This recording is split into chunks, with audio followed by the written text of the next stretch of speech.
আমাদের নবী সাল্লাল্লাহু আলাইহি সাল্লামের উপরে যে মুজিজা দেয়া হয়েছিল সেটাকে দেয়া হয়েছিল আল কোরআন। কেন আল কোরআনকে দিল? আপনারা জানেন যে মক্কার সবচেয়ে বড় গৌরবের এবং সেই সময়ের সবচেয়ে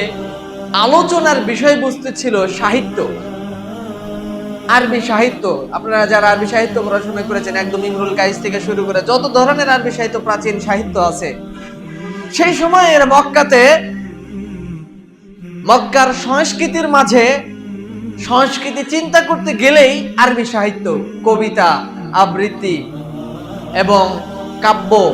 সব ধরনের সাবা মুআল্লাকা থেকে শুরু করে যত ধরনের চিন্তা আপনি করবেন, আরবি সাহিত্যের উপরে আর কোনো চিন্তাই করা যায় না। একজন মানুষকে সম্মানী অসম্মানী এগুলো তারতম্য মর্যাদাগুলো বিষয়ে দেখা হতো যে কে কত বড় কবি, কে কত বড় সাহিত্যিক। আল্লাহ রাব্বুল আলামিন এই সময় নবীকে তিনি প্রেরণ করে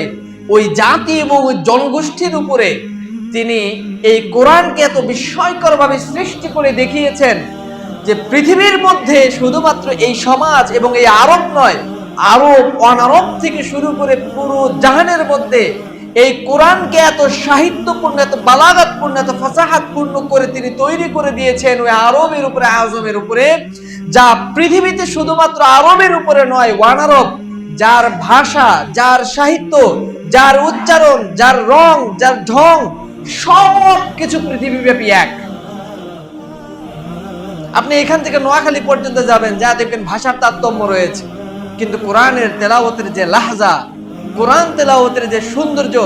এইখানে যে তেলাওয়াত করবেন, এইখানে যে সাহিফা পাবেন, এইখানে যে কোরআন পাবেন, আপনি আটলান্টিক মহাসাগরে যান, আপনি ইউরোপে যান, আপনি আমেরিকায় যান, আপনি উগান্ডায় যান, আপনি ফিলিস্তিনে যান, আপনি মক্কায় যান, আপনি মদিনায় যান, যেখানেই যান না কেন এই কোরআন যার কাছে পাবেন, যেখানে পাবেন, যে অবস্থায় পাবেন,